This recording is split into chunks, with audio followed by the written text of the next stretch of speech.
Good evening. My name is Melissa Reardon, and I'm the Executive Director of Alumni and External Relations here at Cal Poly Pomona. And tonight we are presenting our STEM Ask Me Anything virtual event. And I just wanted to mention this event is being recorded. We have some wonderful alumni panelists with us this evening. We're going to ask a series of questions that were submitted by the folks who RSVP'd for the event. And we are going to spend a little time at the end answering any questions that are added in the chat. So please, at any time, if you have a question, whether it's a clarifying question or an additional question, please utilize the chat and we'll make sure we keep an eye on that. So without further ado, I wanted to introduce our panelists. I'll go ahead and start with Lynn. Can you let us know your major while you were at Cal Poly Pomona and your current job position? And I'll just go across my screen. So my name is Lynn. I got my bachelor's at Cal Poly in electrical engineering in '87. I am currently a RF engineer, radio frequency engineer with SRI International. If for any of you guys who use the mouse, that's where I'm the company that invented that many years ago. Oh, thank you. Jay. Hi, I'm Jay Shipley, chemical engineering graduate, 1988. I currently am the director of public programs for RU, which is an environmental engineering consulting firm. Thank you. Peggy. I'm Peggy Lane. I am also a Bachelor of Science in Chemical Engineering from 1990. Jay might have seen me wandering in the halls. I am currently retired, but I worked in oil and gas and I left BP as the separation and sand handling subject matter expert for our upstream business. Thank you. Kathleen. Hello, I'm Kathleen. I graduated Cal Poly Bachelor's of Math in 2015. My current job is IT Systems Implementation Consultant at MCA Connect. Basically, what we do is we help companies transform their IT system into Dynamics 365. Thank you. So the first question this evening is for you, Kathleen. If you could talk a little bit about your journey when you were at Cal Poly Pomona and how you got to where you are. Okay, that sounds great. Well, first, I transferred to Cal Poly in 2012.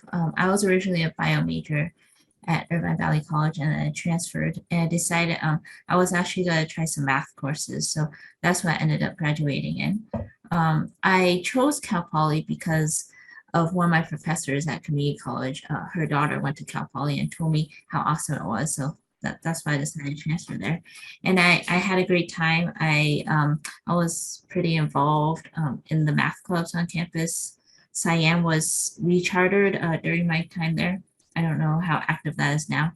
I was also involved in Science Council and SWEET. And then after Cal Poly, I went on, I think it was called Bronco Connection to find jobs after graduation. And I ended up working at CalSouth Systems, where the CEO actually went to Cal Poly for his master's degree. So yeah, good time talking about our Cal Poly experiences. And then I've kind of continued, I was working in IT at that time, similar job actually to what I have now. So I've been doing similar job for about 6 years now. I first worked at a small company and then I went to a Fortune 500 and now I'm kind of in between. So I've seen, and what we do is implementations at different types of companies, such as bourbon companies, steel, oil. So I've seen quite a few industries as well. And with each company, it's been interesting to see their legal entities in other countries and the workings in other countries' business processes. So that's kind of my journey. Great, thank you. Peggy, I'm going to ask you the same question. Can you talk a little bit about your journey at Cal Poly Pomona? So my journey at Cal Poly was a little different in that I actually didn't quite know where I was going to end up going to college. I was good at math. And in the 80s, when you were good at math, you looked at computer science. and I knew they had a good program. But honestly, they had name recognition with me because of the Rose float, the float in the Rose Parade. And so I knew of them, and I applied to a few colleges and got accepted there. And I actually decided to go to Cal Poly to get to kind of get some independent experience. I wanted to be away and independent on my own. I moved into the dorms. So I actually lived in the dorms for a couple of years at Cal Poly. And then I had a sort of transition. After a couple of years in computer science, I realized that not only did I not enjoy it very much, but I wasn't very good at it. And I needed to find something else if I was going to be able to have a career getting out of school. And I went back and kind of thought about what did I really like? What were the subjects I enjoyed? And I kind of settled into math and chemistry, signed up for another chemistry course thinking, well, let's make sure I haven't changed my mind. And then I went and discussed a lot of different majors with other students who I knew were in those majors in the dorms, and with some of the professors, talked to them about what they thought those jobs would entail, and eventually made the change to chemical engineering. And at the time, all my computer science colleagues thought I was crazy because they thought chemical engineering was one of the hardest majors. They're like, why are you doing this to yourself? It's horrible. It's more math. And I said, no, this is for me. And so then I actually had to take a whole nother 4 years after a couple of years because it was a discrete program. So I ended up at Cal Poly for 6 years to get my bachelor's degree. But I made sure that I filled that time. I took additional classes to qualify for minors in material science and chemistry and mathematics. I think I never did go through the process of filing for them, so I didn't get the official paper, but I did those things to kind of give myself some breadth. I was involved with band, and I did a lot of work study and internships as well. So when I came time to leave, I went through the Cal Poly recruiting program, but I'd also held several positions with other companies. So I had a lot of networking that was sort of established, but it was definitely a different journey for me because I didn't just kind of pick a major, go to school, come out. I had to kind of reset everything in the middle. And I think my lesson from that is that it's okay to kind of revisit what you thought you were going to do when you're going into college, often at quite a young age. And sometimes our journeys take us in places we didn't expect. So learning about yourself while you're at school and taking those courses and seeing what it's like is very valuable. It's okay to kind of say, this might not be the right thing for me. and I'm glad I did. It led to a very rewarding career. Had I stuck with my original major, I don't think I ever would have had the success I did. Peggy, that's super good advice because, I was electrical engineering major for a time. I transferred from New York College and I hated it. I mean, I think it's great advice because you can kind of go down a path and maybe be reluctant to make a change or maybe be afraid to make a change. And I think the message is like, if it's truly not something that you realize you're not going to enjoy it, the time to make the changes as soon as you know it's not the right path. Like if you get down that road much, much later in life, I think it becomes increasingly more difficult. I mean, anytime is potentially good for a change, but depending on what happens in your life with responsibilities, et cetera, I think, yeah, it's good to make that change early. And I think it's good to recognize it does come with difficulty. I mean, there was a lot of discussions with my parents about money and how that was going to get paid for and how we were, what major I was going to go into. And there were some very strong opinions about, it needed to be technically based. I actually looked at human resources for a while, being a very outgoing and people-oriented person. So we kind of had to recognize some of that and say, is this going to be able to work? There was a time where I considered actually just going part-time, and it was going to take a very long time to get out of school because I'd be going part-time and working at the same time. And we managed to find some other arrangements, but it was not a simple change. But now you're retired. You're retired. It worked out. Thank you. Lynn, did you have anything to add to that one before we jump to some more specific career questions? I guess mine is fairly boring compared to those two. I wasn't one of these people that just got in from day one, electrical engineering, and haven't left. I got really lucky. I don't know why.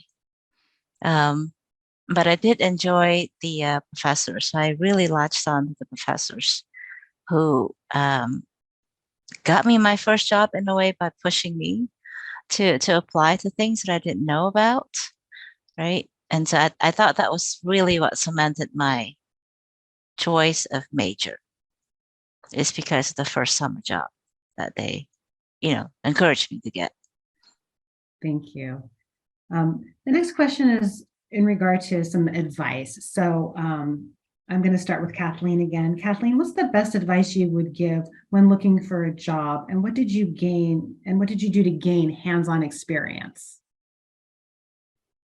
Yeah, while I was in college, I did 2 internships, and I actually got these internships. One of them I got from a Roseville alumni, so I was part of Roseville also when I was at Cal Poly, and he had mentioned that he had a great time at Applied Medical, so I just submitted my resume, and it was kind of I think thrown around in the company because the last person who called me there said, "Oh, I thought you already got hired by another department." So I guess it never hurts to just like email back and see the status of your application if you're really interested in working in that location. And then later on, as I had more experience, I would just use my network, like previous people that I worked with who worked in my field. They would give me recommendations or openings in their companies or other companies in my field. And that's how I got some job opportunities later. But I also use some recruiting companies.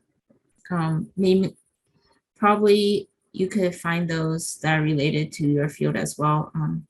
That really help you try to find a good fit for you because they have a large connection, a large network of companies that they might be working with, and they know how to match people with the job descriptions. That would kind of be some of my advice. And I also want to say that you don't have to be totally matching every bullet point on the job description in order to apply. I think some people think that you have to have like five years of experience if it says 5+ years, but I got a job where I didn't meet all the requirements and they were just looking for someone. So I just applied for that. And then also a lot of jobs do have training programs, especially if they know that you're right out of college. So this could help you gain some hands-on experience as well as job shadow some current, more seasoned professionals. Thank you. Peggy, same question. Can you talk a little bit about what the best advice might be to give when looking for a job and what you did to gain hands-on experience? So I'll actually answer the second one first. I got very lucky. I've got several work study experiences through Cal Poly that gave me opportunities to have hands-on real job work experience. And I really utilized those the best that I could to try to understand every single day work experience, right? And not just what I was doing academically. And I really networked with the folks that I was working with on those roles. One of them was a laboratory job, so it wasn't an engineering job. I was cleaning dishware and lab kit and washing stuff off with chemicals. And but I made sure to discuss a lot of what we were doing the laboratory work on and how that was relevant, and trying to learn from the people that I was working with there so that it would stick with me. The other one was a engineering internship with Southern California Gas Company, and that was quite relevant, and a number of different tasks. But I would just say that was one of the best ways I got experience. Now I worked anyway. I always had something going on part-time. Sometimes it was the student union. I worked in the sandwich shop. I did phone calls for the Alumni Association to get support for Cal Poly Pomona. I worked in video stores, so I just kind of tried to keep something active, earn some income, but it's all valuable experience in the end. But I wouldn't undervalue Cal Poly's resources. They probably don't look the same as they did when I was there. I mean, it has been 30 years. But they definitely have resources to kind of help you and be open-minded about the opportunities. If it's not the exact thing that you think it would be, it still may hold value to you. There's a lot of different ways to learn, and it doesn't have to be exactly what you imagine the perfect job would be. Advice for getting a job, I'd kind of say at least be pragmatic and open-minded in trying to match what your desires are and your goals to the opportunities. So think about, what you want out of your career. If you're hoping to skyrocket to CEO and maybe you want to find something that is going to give you a little more pathway to that. If you join a large company, that might be a little harder to do. And if you join a small company, if you want to do what I did, which was stay technical, you have a lot more range in what you're gonna do. Are you somebody who wants to do lots of data manipulation? Are you somebody who wants to be more hands-on? What are the things that appeal to you? But at the same time, you have to be pragmatic about what's in the market. And I think sometimes that really has more impact sometimes than how we market ourselves. I could tell from when I graduated, and Jay could probably comment on this since he was only a couple of years before me. About 2 years before me, people were sort of struggling to find roles. The market was coming out of a low. It was, folks were finding roles, but it was very tough, right? A year before me, most people had offers. My year, pretty much everybody had an offer, and some people had multiple. And then a year or two after me, people all had multiple offers. So sometimes that opportunity set isn't in your control. And you may need to be a little realistic about, hey, it may need to be something that's not my ideal position, but it's the best of the picks that I might have available. Yeah, and I always like to think of things as sort of resume building, and that's pretty broad. I mean, it's not like, well, I have to do something very specific to my career, but there's all kinds of opportunities and experiences that actually look good on a resume that are pretty broad. So you should think about whatever I'm doing, how can I make this something to build on my resume? So take a leadership position, whatever. There's like a million things you can do. I think that's also puts you in a real positive frame of mind. It's like, well, this isn't my dream job, whatever that is, by the way. I'm not sure it exists anyway. Right. But you just look at everything like as an experience that you can build a resume with. And it's a pretty helpful mindset. Yeah, I mean, hi guys. This is Carlos. I'm a graduate from 2020, and I can piggyback out of you guys. I'm a testament of that. I graduated 2020. I had a couple of interviews lined up, and then out of nowhere, everything just got rug pulled out of me, and I ended up staying with a small company.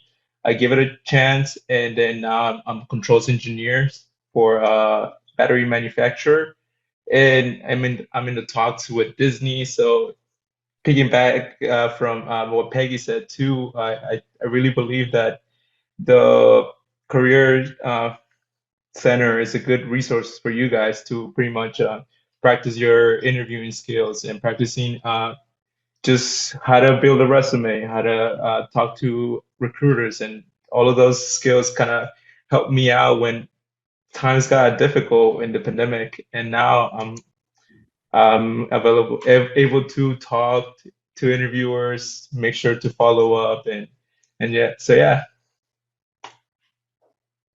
Thank you, Carlos. I want to piggyback a little bit on what Carlos just brought up. We have a question that was submitted, and I was going to save it for the end, but I think this is a really good segue. So someone submitted this question. As someone who lost lab skills opportunities due to the pandemic, how do I market myself to do even basic research jobs that I can learn quickly? Or what opportunities can I take advantage of that can help me learn these skills? And I know you said you were a 2020 grad, and we've had a lot of just a lot of things happen in 2020 that we were not anticipating. And I think this is a really good segue. And I think, Lynn, you were going to address that question.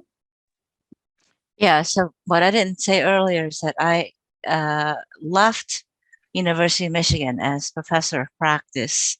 I was there for about 6 years, working directly for the Dean of College of Engineering. And I really wanted to go back to do technical work. And that's why I went back to SRI International for technical work. And so I went through a lot of this issue with the students looking for work, right? Labs are canceled. You don't have any hands-on stuff. And engineering is a practice profession. And so you do need the lab work. And so some of the ideas that I started with these students are this: try to join like a project teams. I know that Cal Poly has a really strong formula team and NASA team, the rocketry team. And that is one idea and one sort of like a hands-on experience opportunity with sort of low risk, right? We're all volunteering in that kind of environment. The other thing too is that if you are not quite a senior yet, start looking into the senior design project. Is it still a requirement, I think, for senior design? I hope. right? Or some sort of a senior project, right, at Cal Poly. And so try to find one that is hands-on and try to contact professors or use the problems in the project teams. For instance, MASA needs, I don't know, the rocket fin design or something in mechanical engineer. Use that for your senior design project, right? So you sort of, every year the competition has a set of rules. So pick one from those rules that you think that you want to do, and then find a few people to work that with you, right? And the other one is a co-op. So I think, at least in my days, I was required to either do a co-op or senior design. And so if you can do a co-op, and so the alumni network is one way to get that, but also the career services, right? I'm pretty sure we'll have co-op opportunities. So the tough thing about this kind of stuff is this: a lot of GPAs have suffered with the COVID, and so either. So this is a tricky part, right? When you have to address that GPA, the project sometimes can help you improve that GPA at the end, right? Because they carry a lot of units. And so it is a delicate balance in finding those skills and addressing what happened to your GPA, because I think a lot of students have this challenge because the remote learning is really tough for a lot of students. And if you have any specific questions, let me know to address this, because I think this is a fairly broad issue with everybody. And I hope those three at least gives you some ideas. Thank you, Lynn. I'm going to move on to another question, and this one is in regard to networking. How do you utilize networking to accelerate your career? And I was going to start with Jay on this one.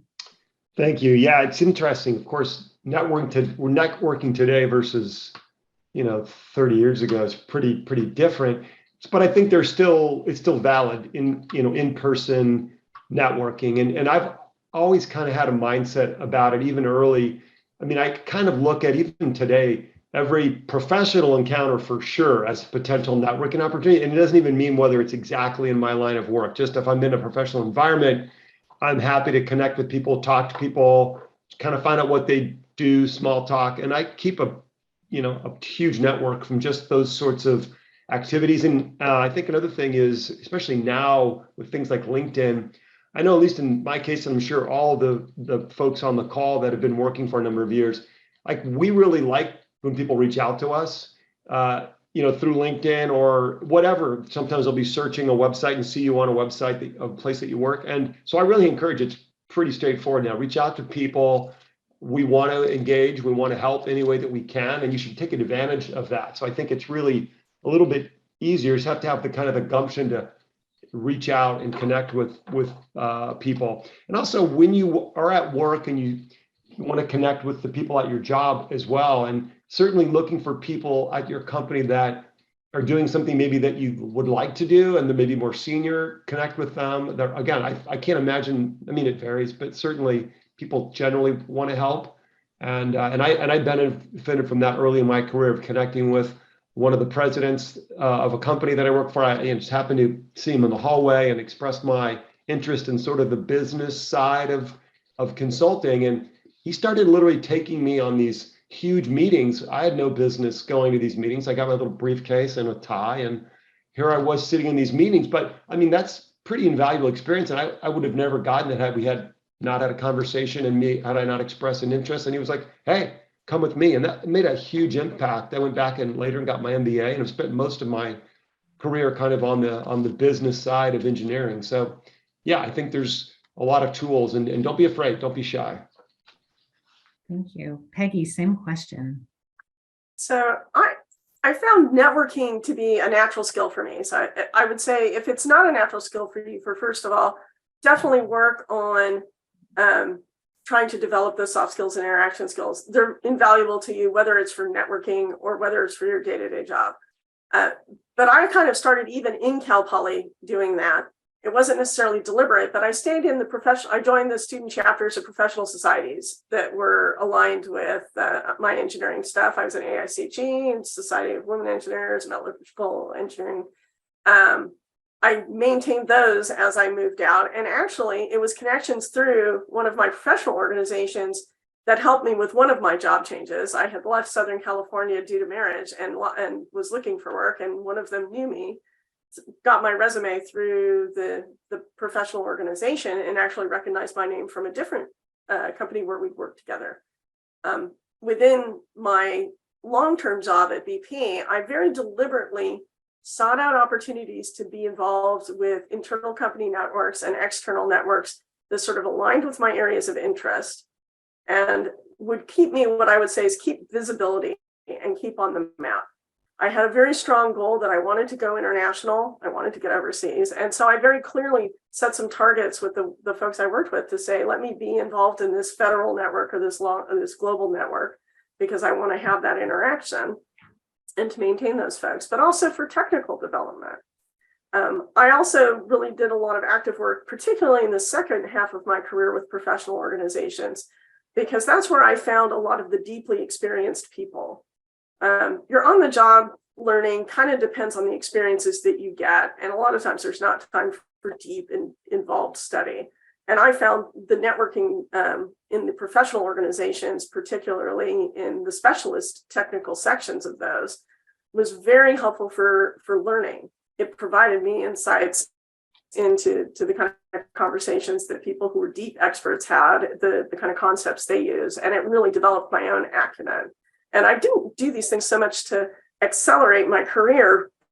I was never interested in being at the top of anything. I wanted to just stay an engineer, but I used it to help steer me to opportunities in that technical path that aligned with my interests. So I think there's a lot of value in trying to be targeted about those things. But I think Jay also has a good point. Be open to people and having those conversations. And if there's somebody who's in a position that you're interested in or in a field that you're interested in, strike a conversation, drop them a note on LinkedIn. The worst that happens is they say, sorry, I don't have time. And it took you, a few minutes to make the connection. But most of the time, you're going to find that, people who are passionate about what they do are going to be willing to share that passion with you. And that's going to come back to you in spades. Thank you. There's a question in the chat, and I wanted to just ask this because sometimes this is something we do, and we have a small enough group to do this evening. What are the majors, those of you who are participating, if you could put in the chat just to me directly or to Andrea DeCudris, just list your majors, just so we can see. So if there's any other questions that are on my list that might be more relatable to what you're studying, I could kind of jump ahead to those because I have a few other more specific questions I might be able to pull. So please go ahead and put that in. Oh, I've got mechanical engineering. We've got aerospace. Looking to see if any other. And also in computer engineering, please also put your questions in the chat. I know I mentioned it earlier, but if there's any other questions that you guys have, I'd be happy to we're going to save some time at the end for those. While you guys are putting your information in there, another question that I wanted to ask Lynn was, how do you convince employers that academic performance is transferable work experience in an online application? That is, what advice do you have for a fresh grad with no prior work experience to get their first interview? Okay, so in my experience in interviewing students, the thing that I ask most is, describe to me your latest project, or describe to me a project that you've been working on, right? So this is, again, sort of an impact of the COVID in the last couple of years. And you just see paper, right? You don't see even a three-dimensional person. So I would stress specific skills that you learn in projects, right? So for instance, you actually, for the aerospace and mechanical, when you actually did the machining for some widget. Okay, so you actually did the thermal analysis for some widget.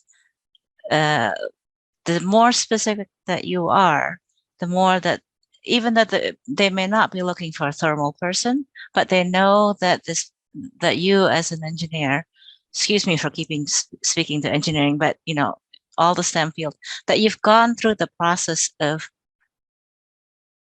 writing a code, right? And if you say that you've tested this code to do this, some sort of control mechanism, right? So I think that those are the one that will trigger a second look from the employers. I just had to go through 100 resumes late last week, and so after your 10th one, it's like, okay, what am I looking for here? So I really hone in on that work experience first, or project experience. You put it right underneath your education, Cal Poly, right? You put it right underneath there. And my preference is to put the paid work first, even if that's not related to your technical work. This is my own personal opinion, because when you are compensated, you're accountable to that employer who actually pay your salary, right? So to me, that's a big accountability piece. And then I would put the class projects immediately after that. And that's when you really, if you don't have that technical experience, you know, the paid one would be really short, one line. And then you kind of like, wow, this is the project I'm working on. I was in the rocket team. I did XYZ, right? And just expand on that. Be detailed is okay. Most technical people are sort of geeky. We love reading those stuff. So that's sort of my advice. It's really tough to get that first one. So you want to highlight and skill set. So write down specific skills. Which CADs, you know, skills have you had, right? Whether it's SolidWorks, whether it's any one of the electrical engineering simulation, any software skills, Arduino, anything at all that you can think of. The keywords that somebody can do in LinkedIn, you know, there's keywords that they want, put that in. If you've had any kind of exposure, and I would say persons, you know, be honest, like Arduino novice, Arduino intermediate, right? So that people can see, okay, they've done 1 or 2 projects with Arduino, or they've done 15. You can say Arduino advanced. Right? So this is sort of how I would write it down, so that it's just like it triggers in employers your level of maturity in particular, you know, the software or skill set. Right? If you actually done machining, write it down very specifically which one. You know, is it just the bandsaw? Is just, you know, or any kind of CNC machine, right? So just be as specific as you can. I hope that is helpful. Thank you. The next question I have on my list is, I'm going to start this one with Peggy. Did you find yourself in a position outside, I'm sorry, let me do this again. Did you find yourself in a position outside your academic interest? Ooh, so tangentially, in that I definitely stayed as a core process engineer initially out of school. But I ended up getting into an industry in oil and gas that really wasn't a core one that I talked about at Cal Poly. I think there was one chapter in one book in one senior course that talked about oil and gas, and that was it. And as it turned out, I actually had one of my work co-ops that was in a laboratory, turned out to be related to oil and gas. And I kind of didn't understand it at the time, how it was related. And then later on, that became far more relevant to me when I actually got my job. I think the thing I keep coming back to is to be open-minded about the possibilities. And if you'd asked me during my career, where will you be? I was like dead set I was going to be a process engineer. I was never leaving Southern California. I was going to probably work for a contractor, or maybe one of the local utilities or something, or maybe a refinery, and then that was it. And I ended up in a completely different place, in a different path, with different goals, just because I didn't have that complete mindset of, and this is going to happen. And it happened because of a life change. I got married and I had to leave my job and relocate, and didn't really have something. But it also was sort of well, how much do I really want to stick in this box, right? And if you only kind of envision yourself in this one area, then I think you don't see the possibilities out there. I was a little lucky when I left, because I kind of knew what I didn't want to do. And I didn't want to do sales, and I didn't want to do research. Those were things that didn't really appeal to me very much. I liked the idea of variety with a contractor. I never thought, oh, I just want to get stuck into one topic. It'll get boring after this much time. No, it never got boring. And but it wasn't something that was a Cal Poly core at all. They really didn't work a lot with any of those companies. None of those companies were treated there. I kind of had to learn the industry after I got into it. So, but it was something that was good to pick up, and that being that open-minded thing was kind of the best part of it. I wonder if we can chime in real quick. Sorry, Jay. The other thing too is you get called to do other things that you didn't think that would happen, right? So I get called to be professor of practice. So I don't know how many of you guys know what that is. It's basically a professor that is with no tenure, but it still requires all the tenure process. And I am an engineer. I am not an administrator, but it was a call that I answered because I was working for my good friend, the astronaut, one of the many astronauts that I was so fortunate to work. And he got to be promoted to be dean in the college, right? And he said, come with me. And I'm like, okay, for what? Right? To do this professorship, to set up all the experiential learning in the entire college. And I'm like, okay, I don't know what that looks like. He said, well, take your time, go figure it out.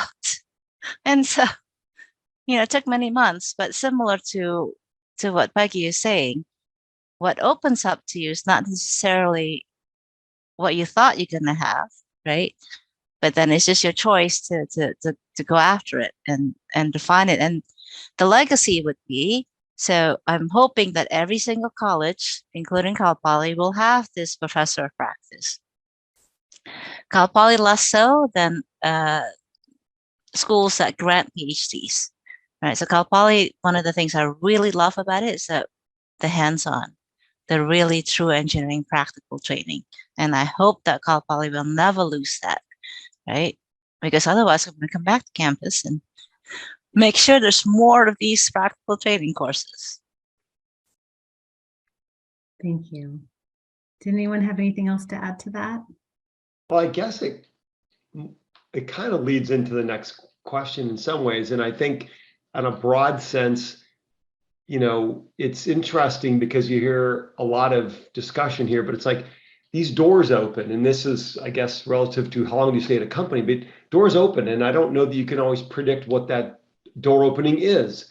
And I don't, I have 3 children, and I tell them all the time, look, you guys, I mean, this whole thing is a journey, and you don't know, but you need to be super open-minded and just embrace change and embrace opportunities, because you could really have this amazing opportunity that you're afraid of, or you don't really recognize, or you say, I don't want to go do that. And you just don't know. And it's one of the things in life that happens. Like, well, a door opens. Do you go in that door, or you just walk away? And I recently, after 23 years, took a new job, and I didn't have to take the job.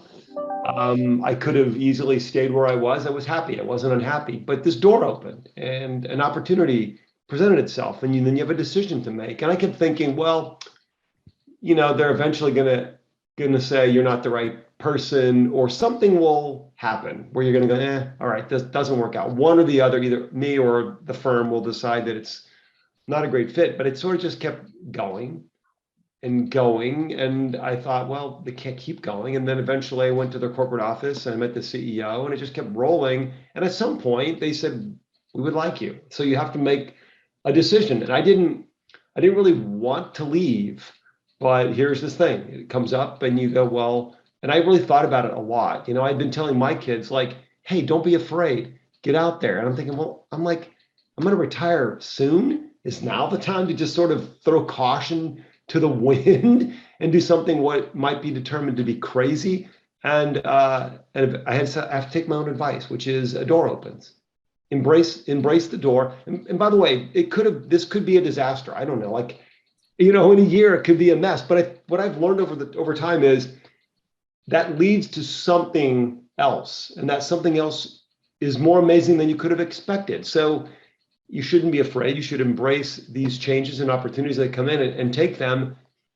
As I said before, always thinking about how does this improve my resume or build my resume. I think that message to me is important, because I always do this because, well, I'll add this to my resume, even if it doesn't work out. So anyway, as far as, time to leave the company, I'm not sure you really know. You might, I think if you're feeling like, hey, I'm going to be, I'm just kind of stalled out and it's not really clear where the opportunities exist, but you get something that seems interesting. My opinion is don't be afraid, because that experience will lead to something. And that something could be a resume line that leads to something else. So, do it. If I could just build on one thing you said, I think it's important for us to also acknowledge that sometimes the doors close, and that's why you leave.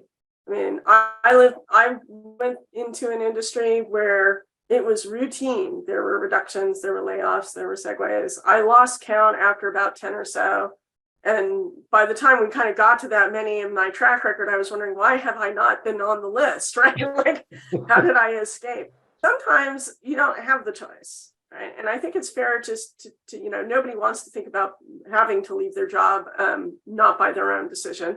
Sometimes that's voluntary. Almost all the companies these days, a lot of the bigger ones will ask for volunteers, but it can be quite devastating, right? To go through that experience. At the same time, I think, once you kind of get past the shock and the disappointment, it's important to sort of stand back and think about, what does that allow me to do that maybe I was never going to do, right? Or what are the things that I could look in, did I really love what I was doing? Where else could I do that? How else could I apply that skill? Or maybe there's something that appeals to you differently, maybe. And that's where again, I come back to network because it's something that was very natural for me. But having those networks that are outside your area are so important, because it does provide professional contacts, but it also provides professional context in terms of, it's not the only way to live. It's not the job you have right now isn't the only job you could ever have. And I think it's honest of us to kind of say, sometimes that choice isn't yours. Sometimes you're going to leave, and it's not going to be your choice. And that just has to be something a change you'll have to live through. But it doesn't mean it's the end of your career. It can be something where you say, what is the next thing that you're going to go into? And I know people who've left, after living through that many layoffs in the oil industry. I can tell you, I know lots of colleagues who the next thing they went to was actually so much more enjoyable for them and so much more fulfilling, right? And they never would have done it if they had stayed. No, and that's a good point. And I just want to be honest to students, because I think make it sound so wonderful. I think it's a great point. It's a great point, Peggy. I mean, look, I've been caught up in it, right? I've taken opportunities where it all cratered, that risk, but it led to something. So your point is valid. I think you're right, though. You need to be realistic that you could take a risk and that risk could not work out, or you could be in a job. The economy is hard to control, but if you take if you're true to that and you take what you've learned in that process and you thought about, how can I build my resume? You're right. Maybe it's not the next opportunity, but the next one could be pretty amazing. So it's a good point. Thank you. We have a question in the chat that I want to throw out there. How important is knowing what you work on when you work on items that are confidential? Example, I did structural analysis. How do you know what you can put on your resume? How vague is too vague? Look, I do a lot of confidential work, and you can put anything you want as long as you don't name like the actual client or the person you did the work for. So if you say, I have this experience, the experience is the experience, right? You designed something, you built something. Just don't put any names of people or specific clients. I think you should be fine. And specific projects as well. I mean, usually whoever you're doing the work for should know what you're allowed to say and what you're allowed to not say. You can always say, I did this type of work. Right. Without being design something without. And then they'll usually advise you, like, you can say the project or not say the project, right? You can say the company, not say the company. So it just depends on who you're working for. They can provide some clarification on that as well. But general engineering terms and the type of task. I did calculations for I-beams, or I did calculations for these kind of members. There's nothing there that kind of indicates what you did that on and who you did that for. Great. All right, so we have about 10 minutes left, and I have one question that I'm going to ask everybody to jump in on. And it is, what professional networks have you joined since leaving Cal Poly Pomona? And I'm going to start with you, Kathleen. The only one I really joined is MAA, the Mathematical Association of America, and I've just been keeping that up as a hobby because I don't do enough math in my life. So I just kind of do some math events with them. We write contest problems for the American mathematical competitions, and so just been volunteering with math events in the area. Great. How about you, Lynn? So I stayed with the IEEE, the Institute of Electrical Engineers. When I stayed with SWE, I'm still a big proponent of SWE, and I have my second generation of SWE members, my two daughters. So let's see if we can keep that up. And there's also other professional organization that they are professional, but not quite in my profession.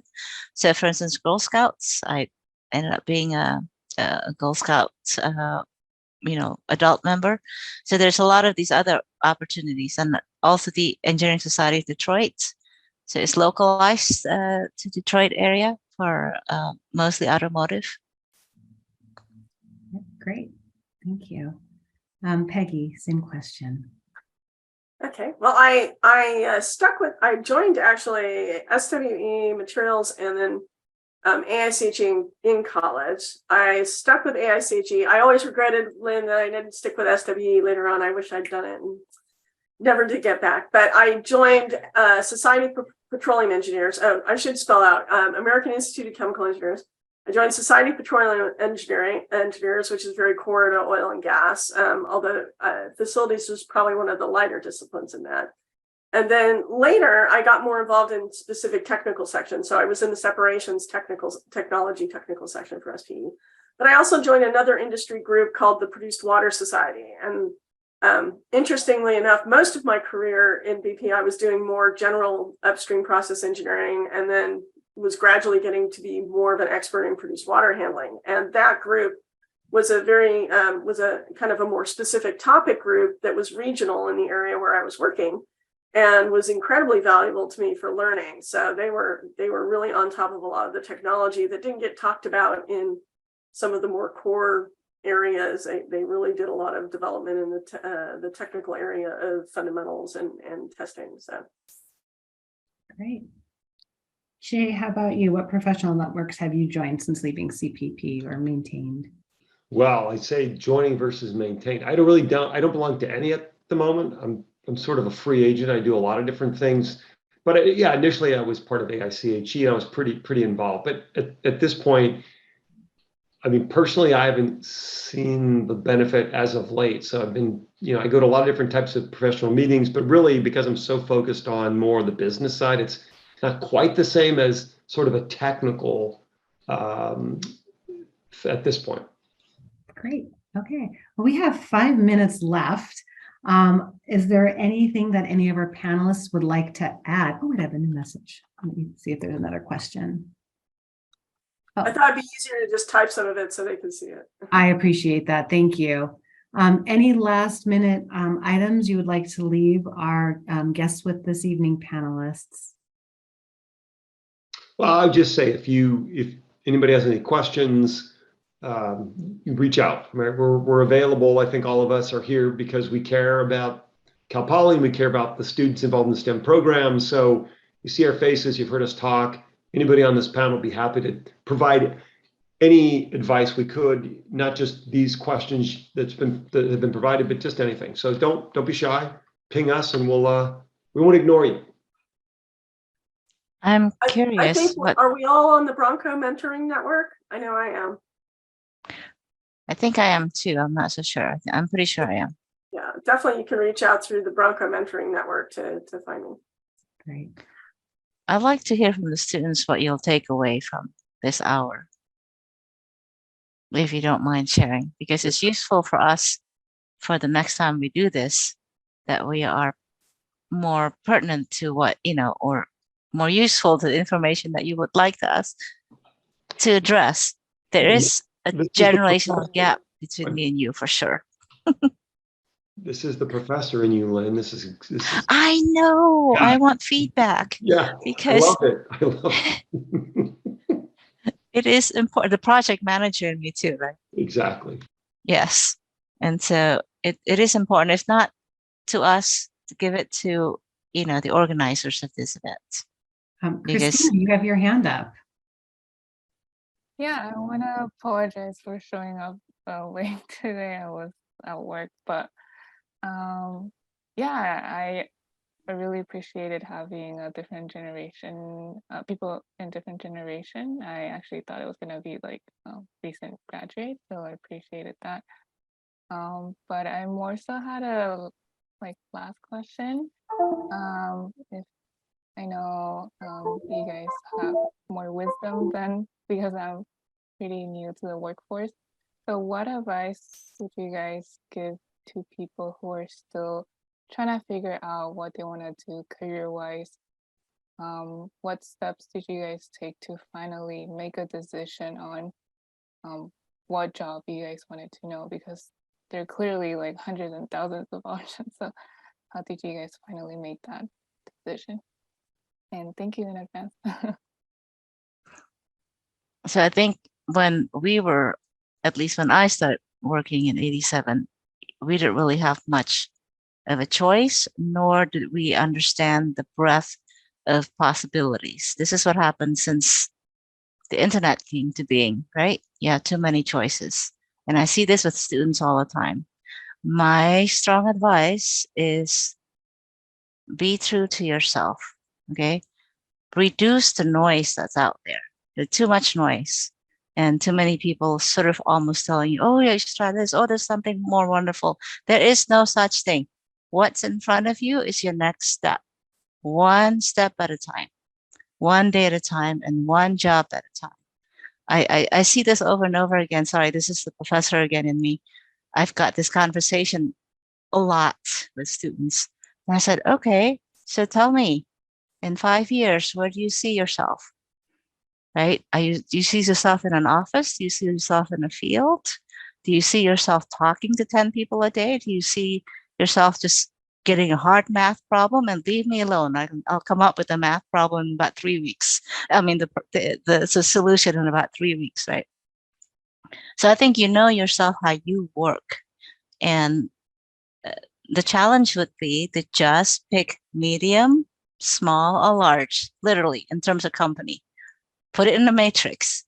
You like a lot of people in the company, 30,000 more, or do you like one that's 100 people, or do you like that's 10?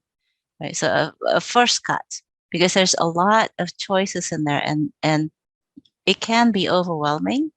So in order not to get so overwhelmed in these career fairs, go with your gut instinct. Sometimes you just like the logo of the company. I'm not kidding you. Right? Because why? The logo is really important.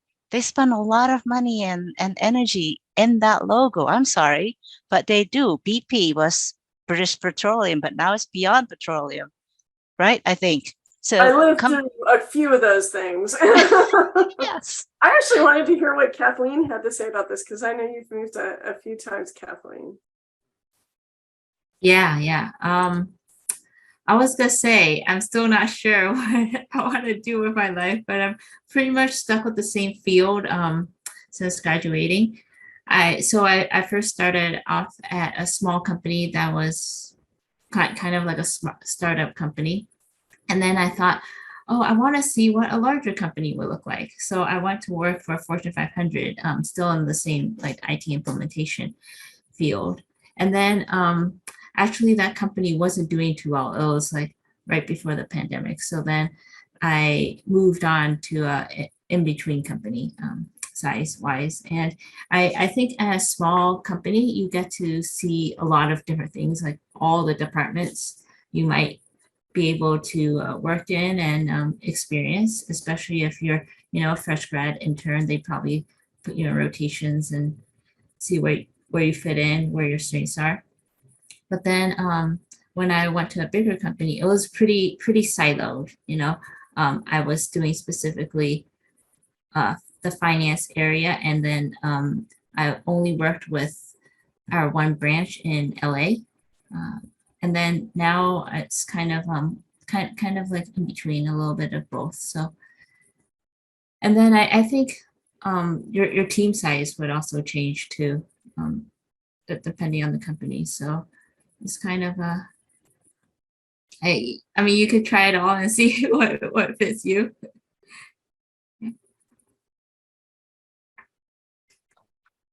Anybody else want to answer that question? Well, I'll just add, I think Lynn's advice is valid, which is you can really get sort of a vapor lock if you have this sort of whole world that's open to you, and you can, you get frozen about trying to find the perfect, whatever that perfect job is. And I think sometimes you have to just sort of jump in and use that as a lever to build your career. It doesn't mean that that's the job that you retire on. I mean, it could be, but it just needs to be a step, in a direction to get experience. And I have 3 kids, as I said, so I've experienced this as a father, conversations about, gosh, what am I going to do? And, they just get so much information and so many decisions, and they're big decisions. And you have to simplify it a bit and say, I think those fundamental questions are perfect. Do I like talking to people? Yes or no, right? Just fundamental things, and then kind of move in that direction. But if it's one opportunity, but it's so generally in the field, I think you just got to go for it. And remember, you're not alone, right? We all go through this. Right. We all go through this. And when it gets overwhelming, you go talk to the career counselors. That's what I do. Seriously, I just go in there and make an appointment. Please help me. I have too many decisions. And they usually, a trusted professor or True. a trusted friend or colleague or somebody in a group that you've been working with. Yeah, Give relatives. an alternative perspective. Yeah. All right. Yep. I'd say Lynn's advice was also good in determining what you don't want. I kind of struggled the same way. Like I kind of liked so much that I was like, well, what do I want to do? And I was like, well, I kind of like a lot of things. But I knew I didn't want to do X, Y, or Z. Like definitely cut that stuff out. That's off the table, right? I think the other thing I would say is when we're all going through a curriculum and doing classwork, and particularly coming out of a COVID-based education, maybe you didn't get as much hands-on. Teamwork was different. Think about what you enjoyed the most about what you did in school. Was it the projects? Was it the hands-on, if you were able to get hands-on in the lab? Was it the deep technical, things? Was it doing, did you really feel satisfied after you got that homework problem right? Or were you more of like, yes, I aced the test. I wanted the pressure of the test, not the deep melodical. Did you want to did you more enjoy reading your textbooks, or did you enjoy the lecture and the interaction? So these can also kind of tell you where you're really wanting to be. I would just caution that there is almost no such role that doesn't have teamwork. And if you're lucky enough that you have a choice. So if you're looking for something where I just really like to sit alone and do, yeah, that's true. So just it's more how you interact with people, what that environment is, than will you interact with people. You will interact with people. And if you have a choice, pick a good boss if you can. Just go with your gut feeling. Go with your gut feeling, and it's like a good boss makes or breaks your at least your first job, right? I picked a good boss out of Cal Poly. I was so excited I was going to work with him. And just like Peggy's experience, my first day, he told me he was leaving. I thought my world is crumbling. And I'm like, who am I going to report to? I came here for you. I told him that my first day. He said, I'm really sorry. Got a better job, of course, right? So go with your gut feeling in terms of finding your supervisor. Maybe others have similar experience.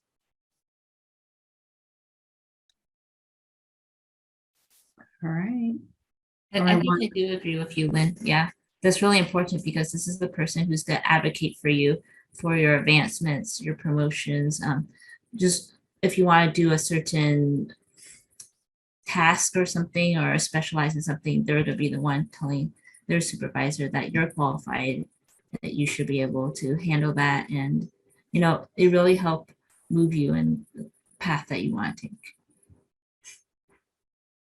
Thank you. Well, I think with that, we're out of time.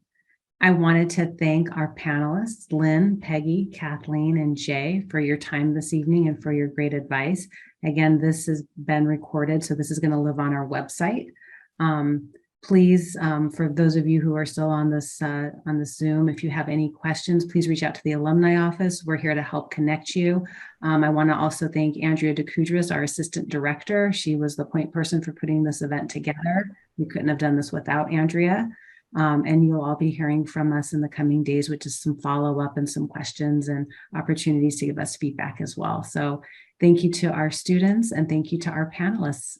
That concludes our STEM event, our STEM Ask Me Anything workshop this evening. So thank you. Have a good night. Great, thanks. Thanks. Thank you, Andrea. Thank you, Melissa. Thank you, students. Thank you.